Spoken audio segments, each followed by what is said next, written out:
Fala galera de mecatrônica, quanto tempo, hein? Tô com saudade, hein, galera?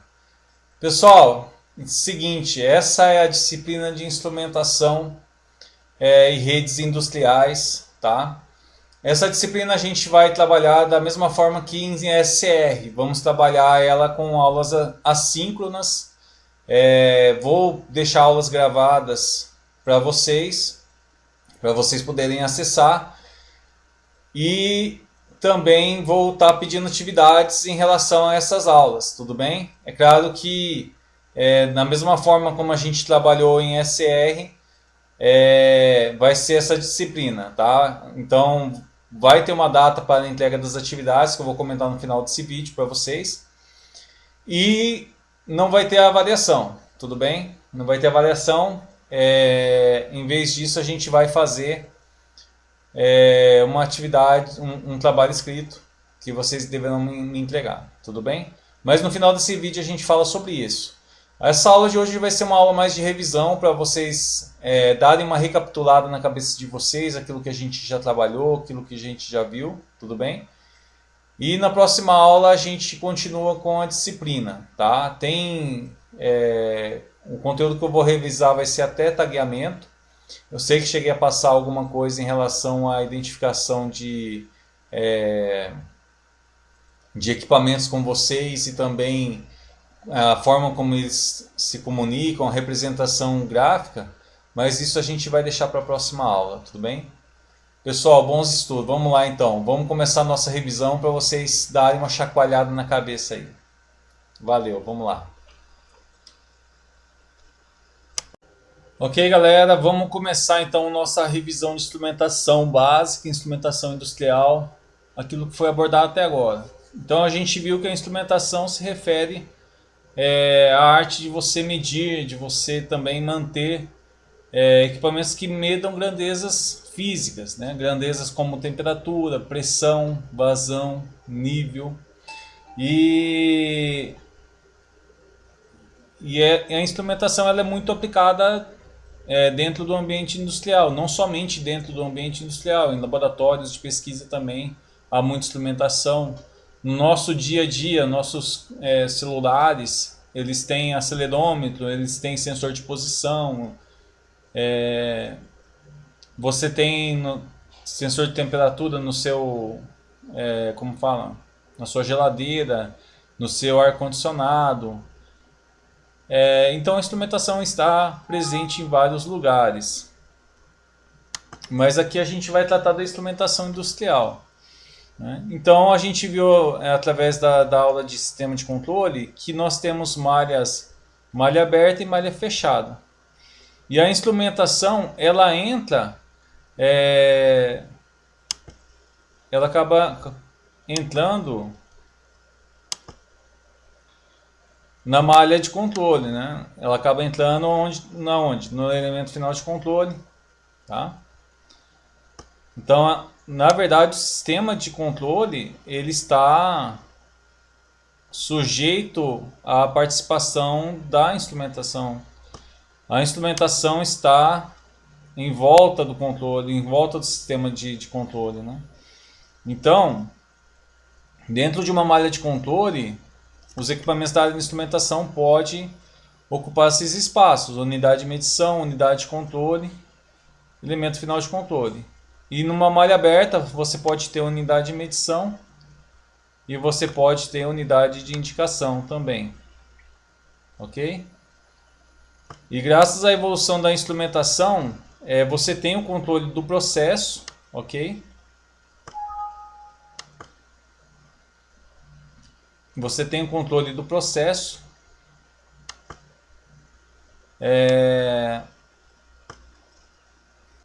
E você pode ter acesso às informações tudo de forma remota. Então, um elemento final de controle é o equipamento que vai estar mais próximo do processo, que vai estar junto ao processo, mas a unidade de medição pode já estar um pouco distante devido às técnicas de telemetria. A unidade de controle pode estar numa sala à parte, pode estar num ambiente separado, reservado, que não tenha tanta poeira, tanta vibração como é num local que tem o processo funcionando, ok? Então isso graças ao desenvolvimento da telemetria, né? Você tem hoje o operador consegue controlar todo o processo através de uma sala, através de um computador, sem estar exposto a esse processo, tá? Então a gente viu também que os equipamentos da área de instrumentação eles acabam tomando algumas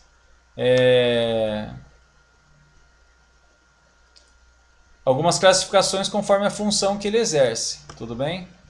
Então a gente pode ter equipamento indicador, que a finalidade é realizar a indicação. Nesse exemplo é uma indicação com ponteiro, mas você pode ter indicadores também digitais, ok? Que vai mostrar no display o valor da sua variável, da sua grandeza física. Nós temos também registradores, que antigamente ainda existe, mas aqui no caso é um registrador semelhante a uma impressora. Ela vai imprimindo qual que é a informação da sua variável, como que ela está se comportando no tempo, ok? Mas hoje é muito utilizado softwares, programas que acabam, como fala? Acabam fazendo a gravação desses dados, tá? São softwares de supervisão, supervisórios. Eles normalmente têm essa função de gravação dos dados e aí você tem informação gráfica do que está acontecendo, tá? Também é considerado registrador equipamentos que têm a capacidade de totalização. Por exemplo, o hidrômetro da sua casa, aquele reloginho de água, tá? O hidrômetro ele é um medidor de vazão, ele mede qual que é a quantidade de água que passou, mas ele é um totalizador. Por quê?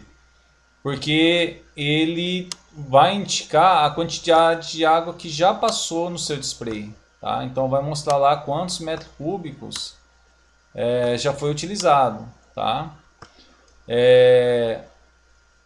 O equipamento de medição também lá, o relógio de vocês que mede a quantidade de energia elétrica, ele tem a função também de registrador, né, chamado totalizador.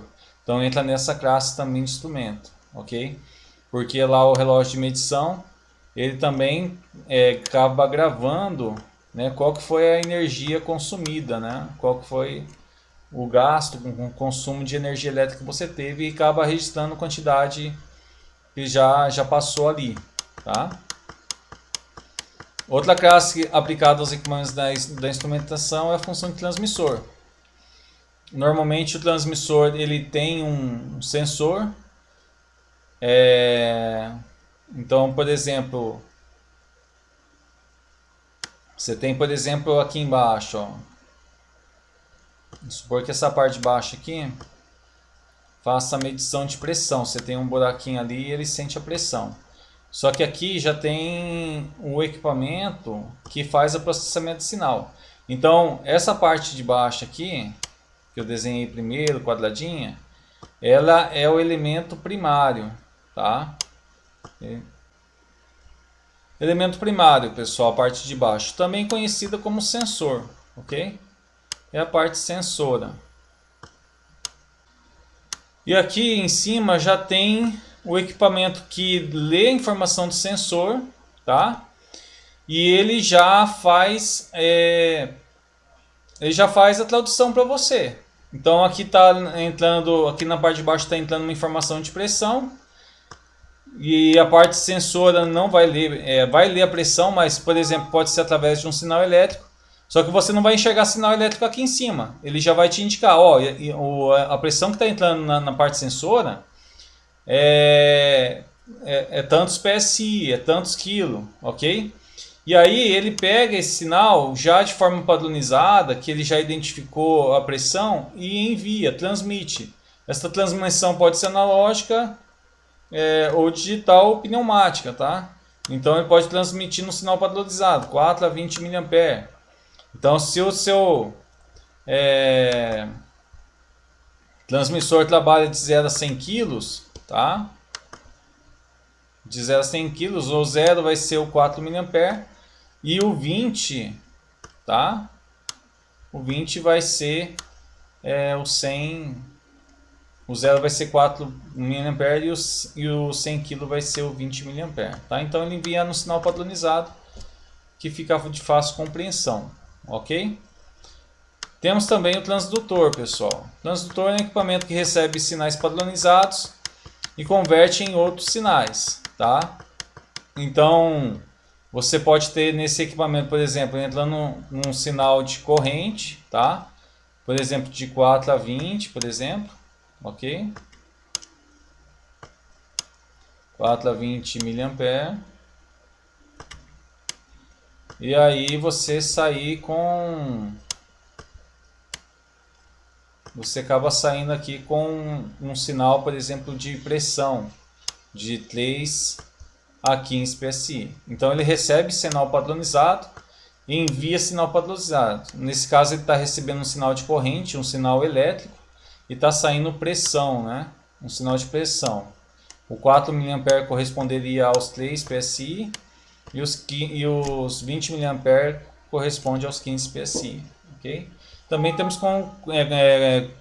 transdutores de corrente para sinais de rede digital, que hoje é muito comum você ter equipamentos que tem a tecnologia eletrônica, né, de 4 a 20 mA, mas a sua rede industrial ela já é totalmente digital, então precisa de um conversor que faz essa conversão padronizada. Temos também o equipamento controlador, que é o coração em sistema de controle, não é? Então o controlador é o equipamento que você seta qual que é o valor desejado, no caso que ele está setando 50%, tá? Ele recebe a informação da variável de processo, está sendo mostrado aqui em cima, ó, bonitinho, 50% também. Ele realiza essa comparação entre o set point e a variável de processo, tá? A gente viu isso já em SCR, sistema de controle. E conforme essa comparação, conforme o erro que é gerado devido a essa comparação, ele acaba emitindo um sinal, sai um sinal de saída que acaba atuando normalmente num elemento final de controle, né? Num elemento final F de controle, ok? Então ele pode receber os sinais direto nele, tá? Ou pode ser também através de outros equipamentos, tá? Como os transmissores, por exemplo. Além desse controlador físico, hoje você tem também controladores digitais, tá? Controladores digitais no sentido de blocos, programas de controle, né? Então, por exemplo, você tem lá um CLP, um equipamento que recebe várias informações de vários equipamentos. Dentro desse CLP, você consegue programar através de software um bloquinho, tá? Um bloquinho de programação que ele tem a função de controlador, ok? Também acontece essa situação hoje em dia. O elemento final de controle, pessoal, é o equipamento que está mais próximo ao processo, junto com os medidores, transmissores e indicadores, tá? Ele faz atuação sobre a variável manipulada, tá? Então, por exemplo, você tem uma linha de vazão aqui, você quer controlar essa vazão, tá? Melhor, desculpa, deixa eu apagar aqui.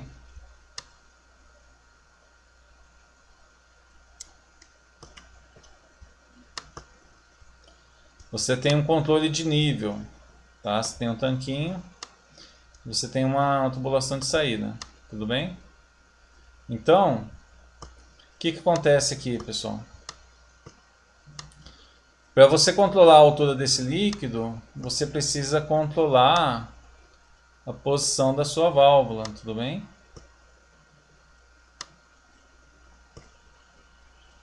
Então, o elemento final de controle, ele vai receber um sinal do controlador normalmente, tá? E aí ele vai controlar essa vazão de saída. Então a variável manipulada aqui do sistema é a vazão de saída, tudo bem? a vazão de saída. E aí o elemento final de controle, que é a válvula nesse caso, acaba atuando sobre ela para manter o nível na altura adequada. Além da válvula, pessoal, como elemento final de controle, a gente tem bombas elétricas, temos válvulas solenoides, resistências de aquecimento, aquecedores. Então, tem uma classe aí de elementos final de controle que fazem atuação sobre a variável manipulada, tudo bem? Também vimos terminologia, pessoal, que são os termos comuns da área de instrumentação, tá? Então, vou comentar algumas delas aqui que a gente vai mais usar, tá? Então, range. O range se refere à faixa de medição do equipamento. Qual que é a capacidade desse equipamento de medir? Então, você tem lá um equipamento que ele mede de 0, não é? Que 0 a 50. Então, não adianta ligar esse equipamento para medir, vamos falar assim, que ele mede temperatura em graus, né? Então, não adianta colocar esse equipamento para medir temperaturas negativas nem acima de 50 graus, porque ele está somente para essa faixa. Então, a faixa de medição dele é de 0 a 50, tudo bem? O span, tá? É a diferença em módulo entre o valor superior e inferior de uma faixa de medida. Então, no exemplo de cima, você pega o valor, você pega o span, né? Vou fazer a formulinha do span aqui, pessoal. O span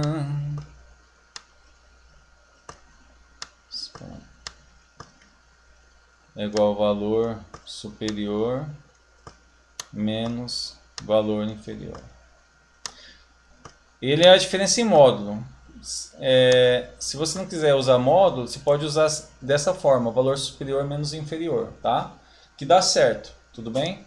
Então, o valor de span vai ser sempre positivo e ele está relacionado com a sua resolução, tá? Com a amplitude da sua faixa, com quanto que ele consegue medir, tá?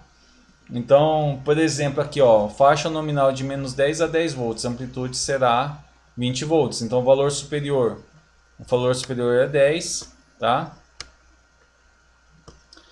E aí, menos o valor inferior, né? Menos 10. Então, aqui faz o jogo de sinal, vai dar 20, né? O span sempre será positivo, ok, pessoal?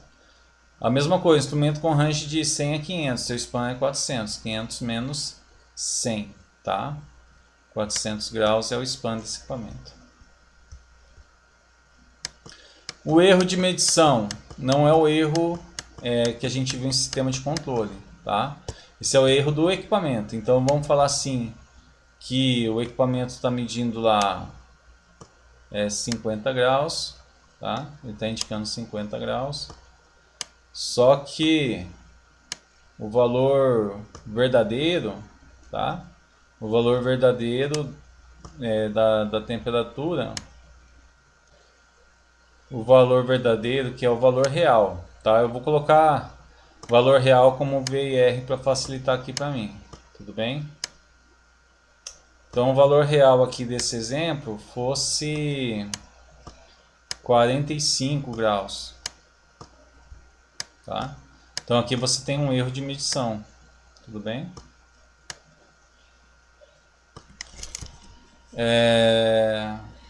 A gente também tem a gente viu também repetitividade, tá?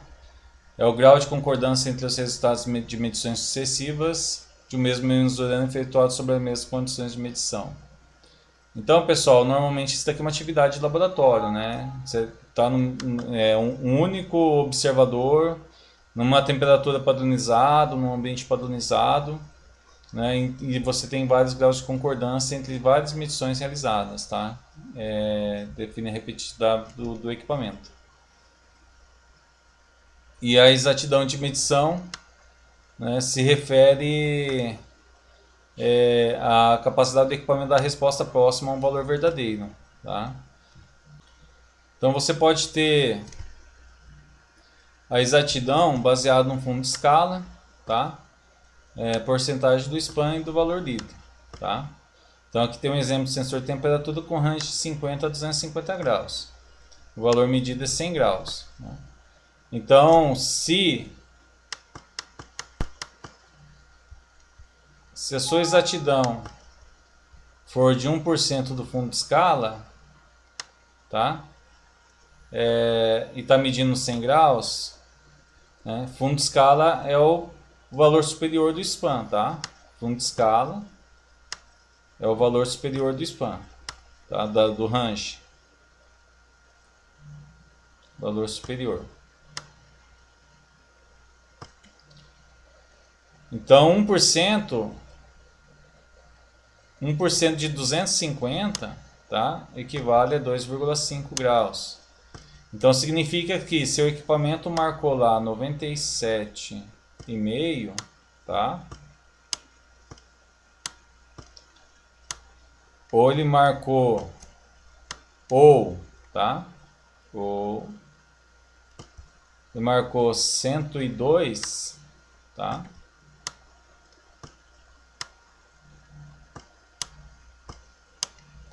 Você não tem um erro de medição. Ok? Se você tem exatidão de 1% do fundo, 1% do span, então você pega aqui, ó, 250 menos 50, é 200 graus. Então 1% de 200 é igual a 2 graus. Então significa que se a tua variável estiver entre 98, né, 98 e 102, você não tem erro de medição. Tudo bem? Acima disso é considerado um erro. Então, e se for 1% do valor lido, né, então em relação à temperatura que está sendo lida naquele momento, se ela estiver entre 99 e 101, você não tem erro de medição. Tudo bem? Rangeabilidade, pessoal, se refere à faixa de medição em que o equipamento está dando, em que a exatidão é válida. Tudo bem? Isso é muito comum acontecer com um medidor de vazão por pressão diferencial. Quando você mede com pressão diferencial, normalmente a vazão mínima ela vai dar um erro, tá? Devido à característica dessa técnica de medição, tá? Então muitas vezes por isso que aparece aqui, ó, você tem um sensor de vazão que é de 0,300 galões por minuto e você tem exatidão de 1% do span, rangeabilidade de 10 para 1, né? Significa que a exatidão será respeitada de 30 a 300, tá? Isso é característica muitas vezes de quando você faz medição de vazão com um medidor de pressão, dá essa diferença aí. Você não consegue garantir exatidão quando a vazão está baixa, a pressão fica muito perdida e não tem como relacionar direito com a pressão de vazão, tá? Zona morta, intervalo que você produz estímulo e o sensor não responde, tudo bem?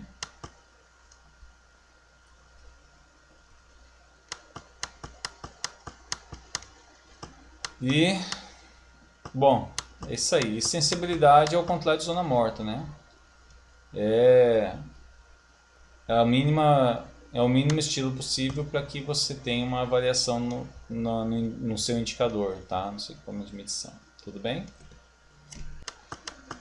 Também vimos tagueamento. O tag ele é a identificação do equipamento, é como se fosse o RG, ok? Então você tem para você fazer a identificação dos equipamentos, você tem um procedimento padronizado, né? Você tem aqui as letras que fazem a identificação funcional do equipamento. Essa identificação funcional se refere qual que é a função que o equipamento exerce, tá? Então, por exemplo, você usa um equipamento que mede pressão, tá? E você aplica para medir a altura do reservatório, você não vai identificar ele como um indicador de pressão, ok? Você não vai indicar ele como um PI, mas sim como um LI, tudo bem? Porque a função dele é indicar a altura. Apesar de eu estar lendo a pressão que o líquido está exercendo sobre o equipamento, a gente vai fazer uma relação dessa pressão com a altura do líquido e vai indicar a porcentagem, a altura desse líquido aqui, ok? E você também tem a identificação da malha, tá? Quando você fala sobre tag, você tem identificação funcional e identificação da malha. Aqui mostra o quê? Qual que é a área de atividade. Então você pode ter na sua indústria as áreas relacionadas com uma numeração. Então caldeira 001, fábrica de açúcar 002 e assim por diante, tá? E aí dentro lá da caldeira, por exemplo, que é a área de atividade, você tem que colocar o número sequencial da malha. Porque lá dentro da caldeira pode ter 2 tanquinhos de níveis. E aí o tagueamento seria igual, certo? Mas são 2 malhas diferentes, né? Essa daqui é você tem vários equipamentos ligados aqui que formam uma malha de controle. E aqui outros. Então, conforme a quantidade que tem, você vai colocando 01, esse daqui é 1, depois 02, tá? E assim por diante. E o sufixo é quando você está dentro da mesma malha, tem mais de um equipamento, e aí você precisa usar o sufixo para diferenciar um equipamento com outro, senão o tag acaba sendo igual, tá? Então se você colocasse uma válvula aqui, e fosse fazer a identificação dessa válvula, você tem uma válvula, beleza, mas aí você tem outra válvula aqui na frente, tá? E elas estão ligadas ao mesmo processo, tá? Então aqui seria, como fala, válvula de controle.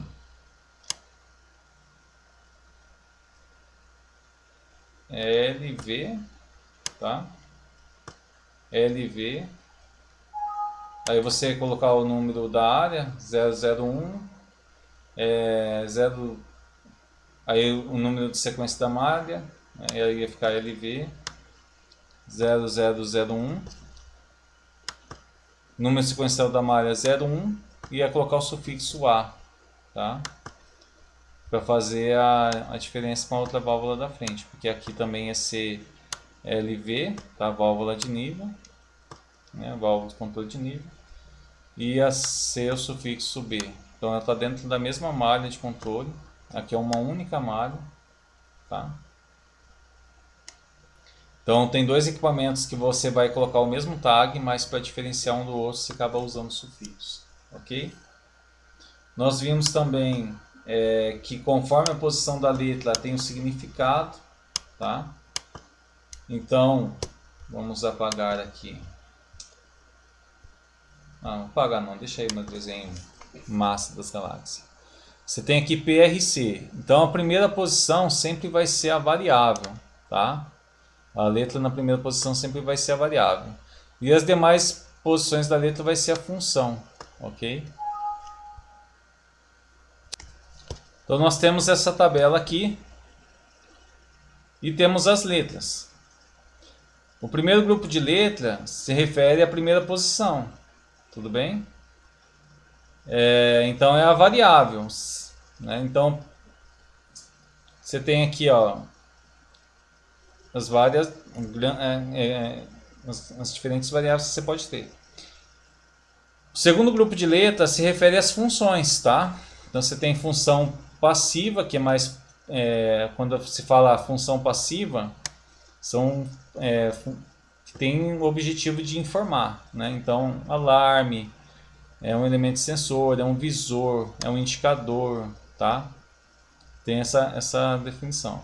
Quando é saída, tem uma atividade, tá? É um sinal que é emitido, tá? Tanto em função, controlador vai estar aqui, transmissor que vai estar lá embaixo, vai estar aqui nessa parte. E modificador é quando você vai fazer uma especificação mais detalhada, tá? Só que a primeira letra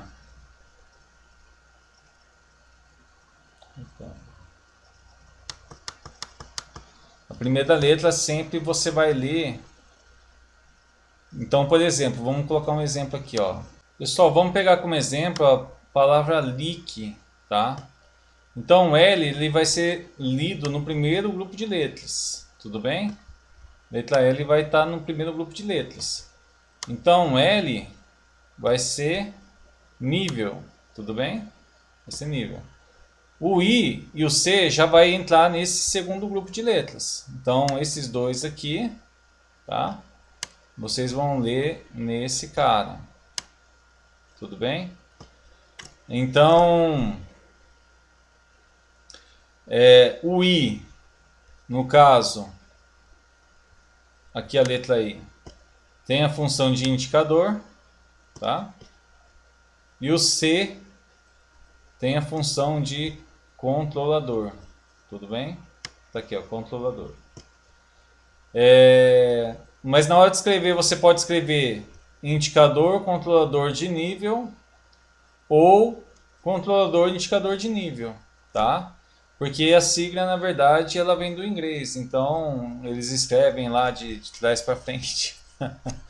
A gente escreve da forma certa. Então vamos seguir o nosso padrão brasileiro aqui, tá? Se você escrever para mim nível, indicador, controlador, eu vou entender que você não compreendeu o que é um equipamento que você está identificando, tá? Professor, mas e esse modificador que tem aqui? Quando ele é utilizado? O modificador, ele sempre está relacionado à variável, tá? É sempre relacionado à variável. Então, por exemplo, vamos pegar o exemplo de você tem uma tubulação, tá? E aí você tem um filtro aqui, tudo bem? Uma das formas de identificar se o filtro está limpo ou está sujo é você medir a pressão que está na entrada desse filtro, tá? E a pressão na saída desse filtro, tá? Então aqui dentro do filtro tem um tipo de uma telinha protetora, tá? É um objeto que faça a purificação do óleo, aqui no caso, se for uma tubulação de óleo. Só que esse filtro ele vai sujando, né? Conforme ele vai retendo as impurezas vão ficando retidas aqui e ele vai sujando. Então a tendência é que a pressão na entrada seja maior do que a pressão na saída, tudo bem? Então você coloca aqui o que? Você coloca um equipamento aqui para medir a pressão da entrada em relação à saída. Enquanto a pressão ela está próxima, beleza, o filtro está limpo, né? Mas conforme vai aumentando essa diferença, você sabe que há um problema aqui. Se for aumentando a pressão desse lado em relação a esse, você sabe que tem um problema. Então você faz uma diferença de pressões. Qual que é a pressão que você tem na entrada? Qual que é a pressão que você tem na saída? Então para isso você vai usar você tem que fazer você tem que usar medir pressão diferencial. Então essas duas letras, tá? Vamos pegar aqui um indicador de pressão diferencial. As duas primeiras letras elas estão relacionadas à variável e não à função do equipamento, tá? Então você vai usar D, o D você vai ler aqui, ó, diferencial. Então é uma pressão diferencial que você está lendo. É um indicador de pressão diferencial, tá? Mas e o modificador do segundo grupo? O modificador do segundo grupo, ele serve para você fazer uma indicação, tá? Então, por exemplo, aqui, ó. Na verdade é um complemento de informação, né, pessoal? Vamos lá, ó.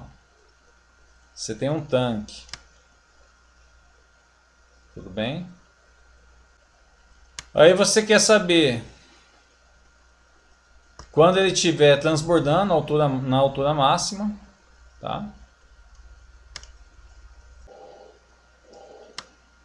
E você quer saber quando ele estiver na altura mínima. Então esse cara aqui, ele é um indicador de nível. Ele é um indicador de nível alto, tá? Aqui a palavra H se refere a alto. Então esse cara vai indicar quando o nível está alto e esse cara aqui vai indicar quando o nível está baixo. Tem um caso também que se usa 2Hs. Então, se tivesse mais um sensor de nível alto aqui, esse de baixo ia levar a sigla LIH, tá?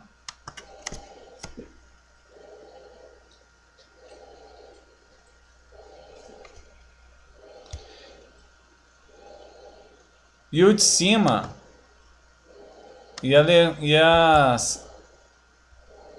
a sigla LIHH. Então, indicador de nível muito alto ou altíssimo, tá? Se fala nesse caso.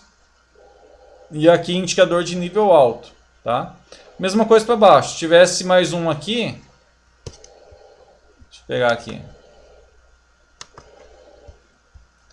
Tivesse mais um indicador aqui, esse cara ia ser o LIL e esse de baixo ia ser o LILL, né? Indicador de nível baixíssimo ou muito baixo. Ok, pessoal?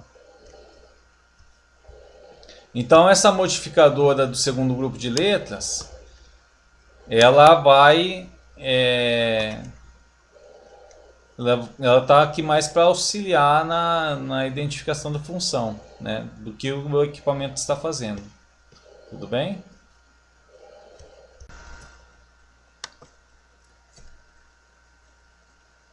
Pessoal, chegamos na última parte aqui do conteúdo da nossa primeira aula, tá? Aqui eu vou demonstrar para vocês algumas informações básicas do Moodle que eu deixei para vocês, tá? Então, aqui em avisos, se você clicar aqui em avisos, eu deixei o endereço da nossa aula, tá? O endereço da nossa sala de aula online, tudo bem? Vai acontecer naquele esquema, semana sim, semana não. Se você clicar aqui, ó, no tópico, endereço da sala de aula, você vai ver ali, ó, que já tem o enderecinho tudo certinho para você. Você clicou aqui, você vai ser direcionado para a sala de aula, tá? Essa sala vai ser utilizada nas semanas A, tá? Semana... O pessoal lá do IFES acabou separando, eu não sei como que tá agora no dia que vocês estão assistindo, que eu estou gravando hoje terça-feira, não, segunda-feira.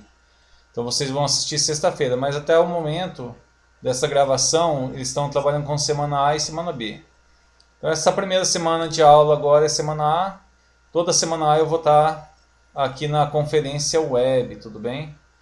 Nessa sala de aula aqui, vocês foram selecionados, aí é só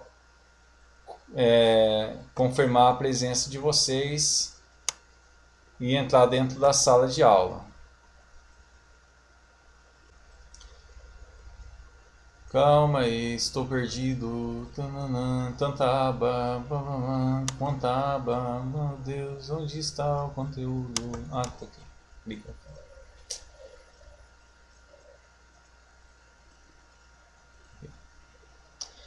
Então, aqui em aviso só deixei isso por enquanto, tá? Criei outra aba aqui, pessoal.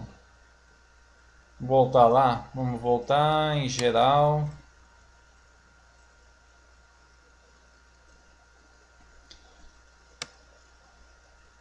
Então, além dessa, eu deixei aqui atividade avaliativa. Todas as atividades que eu pedi para vocês fazer, eu vou deixar dentro desse link aqui, tá? Então você clica aqui e você vai estar sendo informado aqui dentro quais são as atividades que tem para ser entregues.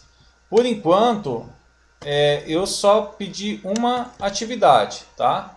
Essa aba atividades entregues aqui, ela vai mostrar para vocês quais são as atividades que foram pedidas e as que foram entregues. Deixei um PDF, tá? Então, por enquanto, só pedi um exercício na disciplina. Vamos lá. Velocidade da luz, meu filho.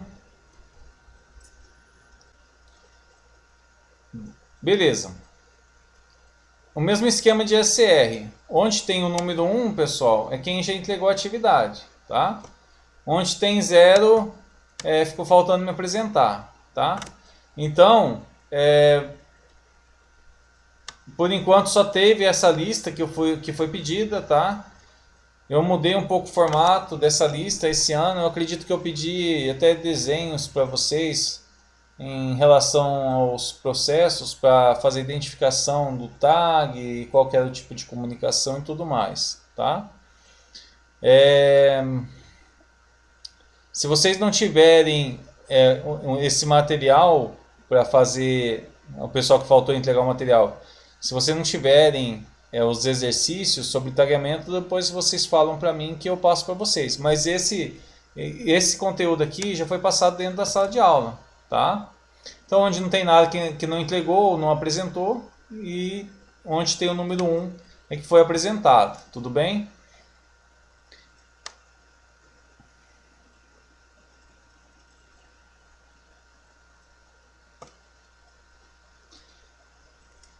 Identificação é da mesma forma como em SCR. Vocês vão fazer à mão mesmo, tá? Vocês escrevem um nome no início da folha, coloca a lista 1 e aí vocês não precisam copiar enunciado, só faz a resolução dos exercícios, tá? Para mim, e aí vocês tiram uma foto e mandam no meu e-mail, tudo bem? E-mail fabio.busquinha@ifsp.edu.br. Acabei esquecendo aqui. É tanto e-mail que acabei bananando aqui, ok? Pessoal, em relação às atividades, tá? Em relação às atividades avaliativas aqui. Como eu disse, a gente não vai fazer prova, mas o que eu vou cobrar? É um trabalho e não é um trabalhinho da seguinte forma, tá? No dia, deixa eu ver aqui. Então, pessoal, ó, dia 28 de agosto vai ser a data limite para a entrega das atividades realizadas no bimestre, tá? Então, todos os exercícios que for passado durante essas aulas que a gente vai ter gravada, vocês têm que me entregar até dia 28 de agosto, ok? Então, essa semana provavelmente não vai ter aula, vai ser realmente para vocês finalizarem esse exercício. Só que no dia 28 de agosto mesmo, tá? Eu já vou deixar disponível para vocês dentro da plataforma o trabalhinho que vocês vão me entregar. Não é um trabalho, pessoal. É parecido com uma prova, só que assim... vai ter várias questões, várias perguntas. Eu vou pedir para vocês fazerem, tá? E assim, diferente das atividades que são realizadas no bimestre, essas atividades do trabalho vai ter nota descontada, tudo bem? Eu ainda não defini qual que vai ser o peso desse trabalho nem das atividades, tá? Mas estou pensando em algo próximo de 30% para os trabalhos e 70% para as atividades, tá? Mas assim, as atividades, caso vocês errem, não é descontada a nota, tá? As atividades do dia a dia não é descontada a nota, o objetivo é a aprendizagem de vocês. Mas o trabalho, qualquer questão que tiver errada, vai sendo descontado o ponto, tá? Tudo bem? Então, 28 de agosto, entrega para mim todas as atividades realizadas dentro do bimestre, tudo bem? E no dia 28 eu deixo atividade, e no dia 28 de agosto eu vou já deixar o trabalho para vocês abaixarem e fazerem para mim, entregar até 3 de setembro, tá? A data limite da entrega desse trabalho. Então eu vou disponibilizar ele dia 28, dia 3 eu estou recolhendo, tudo bem?